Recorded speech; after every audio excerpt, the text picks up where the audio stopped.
There are plenty of Infinity Wars that I am not interested in fighting. There are many hills I am not interested in dying on, but there certainly are some that I am here for 1000%. There are some hills that I will absolutely put my flag at the top of and die on.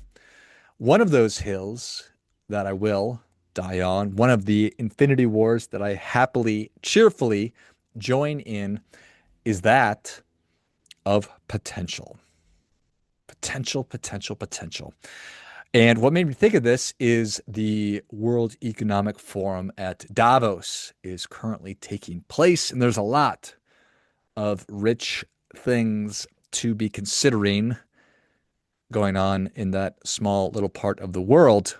What I'm concerned with today is that the German chancellor, this gentleman, he got up on stage and in his address talked about how what he said, quote, Germany and Europe have wasted incredible potential. Have wasted incredible potential. Ooh, brutal. He then went on to say we have become the world champion of overregulation. So there's lots of stuff going on there that I could happily and cheerfully talk about as well. The danger of overregulation, the folly of trying to over engineer situations and scenarios, the attempt to engineer certain outcomes when there are human beings that are involved. Whew, too many cooks in the kitchen. You sort of get the idea. But, but. No, there's no but there. That's a bummer. But better you figure out sooner rather than later that your current approach to life, to business, to relationships, to success, whatever, if it's not doing what it is that you want, then stop doing it. Admit, I made a mistake here. What I thought was going to be wise, smart, or what I thought was going to be the right thing. Because I don't know that what they were doing over there in Europe that anybody really thought was the right thing. Just like there's plenty of things going on here in the United States of America where I don't really think that anybody actually thinks that these are good ideas. It's just wishing, wishing that things were a different way and attempting to map those desires onto reality, to create the world as we want it to be, as opposed to interacting with the world as it actually is. Hmm. It's like being a grown up versus being a child. I think that that's a pretty accurate way to think about it and put it. Am I interacting with the world as an adult, a serious person, or am I interacting with it as a petulant child that just wants things to be a certain way? I don't know. So, anyway, potential. Back to potential. Because I think that potential it's a paradox, it's a double-edged sword. Potential can be the most wonderful thing in the world, but wasted potential is without question one of the worst things in the world. So how do we square that circle? And I think that it's important that we understand really what potential kind of is. And there's a lot of people out there that think potential is something that you're supposed to cash in. It's like I have this amount. Now I must just I'm here for my winnings. It's like a lottery ticket or a gift card or a trust fund that only works if you spend all the money. And so we talk about fulfilling potential. We talk about realizing potential. We talk about living up to potential. But I've come to embrace and believe something different about it. I believe that potential isn't meant to be fulfilled. I believe it's meant to be preserved because the moment you believe your potential has been realized, well, you stop becoming. And that is the quiet death that most people are never able to put their finger on and are never really able to name. When we're young, we're told we have so much potential. You've got so much potential. And for a while, well, that feels pretty good. We feel like, oh, this person who just said that to me sees Me as somebody who's capable of doing stuff, doing great things, or being productive, or being a great athlete, or musician, or student, or one day you can be a doctor, whatever. It feels pretty good. It feels like freedom. It feels like the future is wide open. And then something strange happens. We start confusing early performance and success and accomplishment with final form. And we do one thing well, we get praise, we get results, and then we get labeled. And slowly, maybe even politely, we stop becoming. We stop becoming. We settle, we specialize, we remain that recognizable version that people praised us for, and we begin to protect what's already been proven out. And that's how people peak in high school, in the 20s. It's not because they ran out of ability, it's because they ran out of the permission to continue growing and evolving. So, with that in mind, I think that one of the saddest things I can imagine, it's not failure, it's peaking at a young age.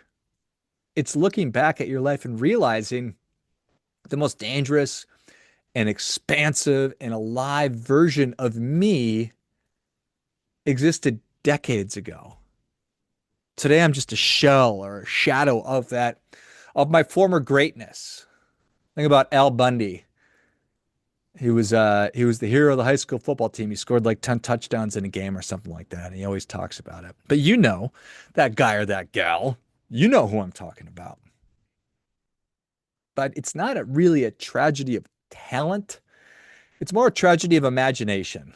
Now, imagine the opposite of so and so high school quarterback, captain of the football team, captain of the wrestling team, captain of whatever. Imagine a 100-year-old person, and they've competed in multiple arenas. They've built countless things. They've lost plenty of things. They've reinvented themselves more than once. And somehow, miraculously, they still have room to grow. That 100-year-old is still curious. They're still capable. They're still willing to be a beginner. That person is not impressive because of their track record of success. They're impressive because they've never arrived. They understand the real game. Because here's the truth. The war of life is not between success and failure. It's between becoming and arriving. Arriving says, I've done enough. This is who I am. I don't want to start over. I've arrived. Everybody look at me. Becoming says, I'm still capable. I can carry more. I'm willing to be bad at something again. That war never ends. That's the Infinity War I'm here for. It's worth fighting. So, what is potential? Potential is not talent. It's not youth. It's not opportunity. Those are inputs. Potential is the sustained capacity to become more than you currently are without collapsing under the weight of expectation or fear. Potential is stored energy. And like all stored energy, it demands friction.